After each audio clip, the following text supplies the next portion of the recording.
Good morning to all. Today we are going to discuss about in mutation theory. Hugo de Vries put forth the mutation theory. Mutation are sudden random changes that occurs in an organism that is not heritable.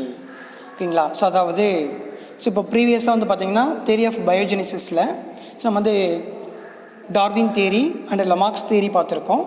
தென் அதுக்கடுத்து அதோட கண்டினியூவேஷனை இப்போ நம்ம பார்க்கக்கூடியது வந்து mutation theory. So இந்த mutation தியரியில் மியூட்டேஷன்னா என்ன?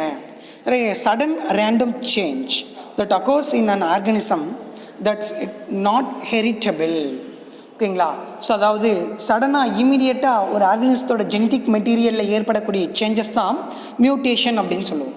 So இந்த changes வந்து நாட் ஏ ஹெரிட்டபிள்ஸ், அதாவது நெக்ஸ்ட் ஜெனரேஷனுக்கு இந்த சேஞ்சஸ் வந்து ட்ரான்ஸ்ஃபர் ஆகாது.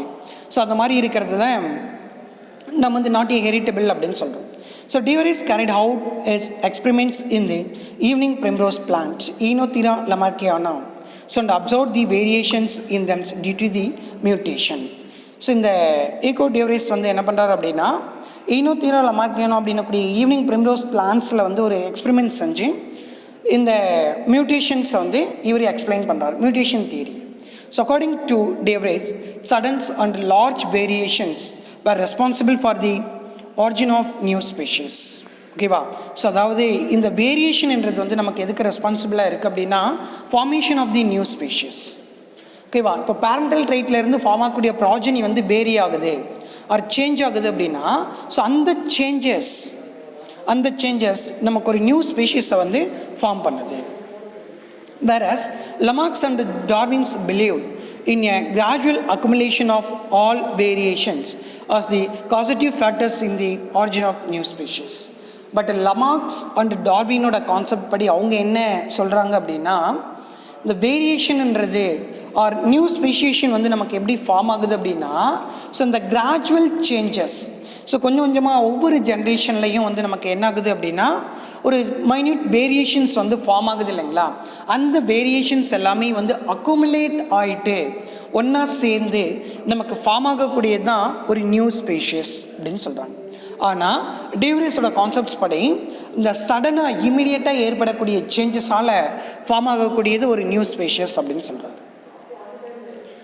ஓகேங்களா? So Hugo de Vries believed that the mutation are random and directless, but Darwin's variations are small and directional. ஓகேவா? ஸோ அதாவது de Vries கான்செப்ட்ஸ் படி இவர் எதை நம்புறாரு அப்படின்னா மியூட்டேஷன் ஆர் ரேண்டம் அண்ட் டைரக்ட்லெஸ். ஓகேவா? மியூட்டேஷன்ன்றது வந்து பார்த்தீங்கன்னா ரேண்டமாக எங்கேயோ ஒரு இடத்துல வந்து நடக்கக்கூடியது. ஓகேவா? டைரக்ட்லெஸ், அதாவது ஒரு டைரக்ஷன் கிடையாது. ஸோ இப்படி தான் வந்து நடக்கணும் அப்படின்றது கிடையாது. But Darwinism variations are small, இது வந்து பார்த்திங்க அப்படின்னா ஸ்மாலர். ஓகேங்களா? அண்ட் டைரக்ஷனல், ஒரு பர்டிகுலர் டைரக்ஷனல். ஸோ இப்படி தான் இந்த சேஞ்சஸ் நடக்கணும் அப்படின்ற ஒரு டைரக்ஷனலோட நடக்குது டார்வினோட தியரிஸ். ஓகேங்களா? Hugo de Vries believed that the speciations are due to the mutation and called a saltations. ஓகேவா? சிங்கிள் ஸ்டெப் லார்ஜ் மியூட்டேஷன் அப்படின்னு. ஸோ de Vries கான்செப்ட்ஸ் படி இவர் என்ன நினைக்கிறார் அப்படின்னா மியூட்டேஷனால தான் ஒரு ஸ்பீஷீஸ் வந்து ஃபார்ம் ஆகுது அப்படின்றது தான் இவரோட கான்செப்ட்ஸ். ஓகேங்களா? ஸோ இப்போ இந்த salient features of mutation theory, இந்த சடனாக ஏற்படக்கூடிய சேஞ்சஸால் ஒரு நியூ ஸ்பீஷீஸ் ஃபார்ம் ஆகுதுன்னு சொல்கிறாரு இல்லையா? ஸோ இந்த பேசிக்ஸோட சைலண்ட் ஃபீச்சர்ஸ் என்ன அப்படின்றத பாருங்கள். Mutation are discontinuous variation are transmitted to other generation. ஓகேங்களா? மியூட்டேஷன் அதாவது டிஸ்கண்டினியூஸ் வேரியேஷன் அப்படின்னா கண்டினியூஸாக அடுத்தடுத்த ஜெனரேஷனுக்கு அப்படியே ட்ரான்ஸ்ஃபர் ஆகிட்டே போகக்கூடியது வேரியேஷன். பட் டிஸ்கண்டினியூஸ் வேரியேஷன் அப்படின்னா ஒரு ஜென்ரேஷனில் இருக்கும், அந்த சேஞ்ச் அடுத்த ஜென்ரேஷனுக்கும் ட்ரான்ஸ்ஃபர் ஆகாது. அதுதான் நம்ம டிஸ்கண்டினியூஸ் வேரியேஷன் அப்படின்னு சொல்லுவோம். அதுதான் வந்து மியூட்டேஷனும் சொல்லுவோம். ஸோ இது வந்து டிரான்ஸ்மிட்டட் டு அதர் ஜெனரேஷன், மற்ற ஜென்ரேஷனுக்கு இது வந்து டிரான்ஸ்மிட் ஆகுது அப்படின்ற. In naturally breeding population mutation occurs from time to time. ஓகேவா? நேச்சுரல் ப்ரீடிங் பாப்புலேஷனில் வந்து பார்த்திங்கன்னா டைம் டு டைம் இந்த மியூட்டேஷன் வந்து நடக்குது. There are no intermediation form as they are fully fledged. ஓகேவா? அதாவது இன்டர்மீடியேஷனே இதில் வந்து ஃபார்ம் ஆகாது.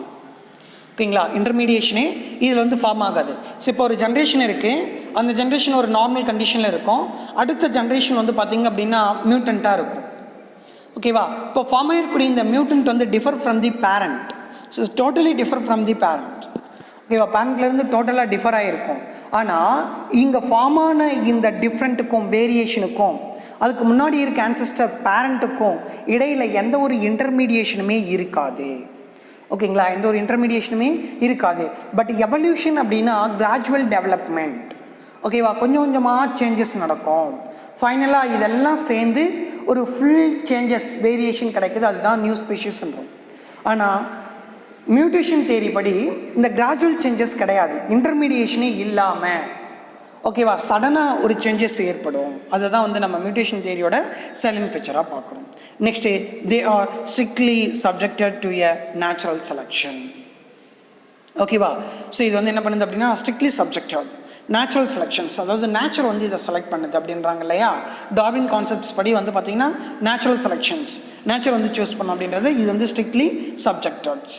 ஸோ அப்படி கிடையாது, இந்த மியூட்டேஷன் தியரி வந்து நேச்சுரலாக செலக்ட் பண்ணுறது கிடையாது அப்படின்றாங்க. ஸோ இது எல்லாமே வந்து மியூட்டேஷன் தியரியோட சைலண்ட் ஃபீச்சர்ஸ். ஓகேங்களா. ஸோ அதுவே மாடர்ன் சிந்தட்டிக் தியரி, அதுக்கு அடுத்த டாபிக் வந்து மாடர்ன் சிந்தட்டிக் தியரி. ஸோ இது வந்து நம்ம அடுத்த கிளாஸில் டிஸ்கஸ் பண்ணலாம்.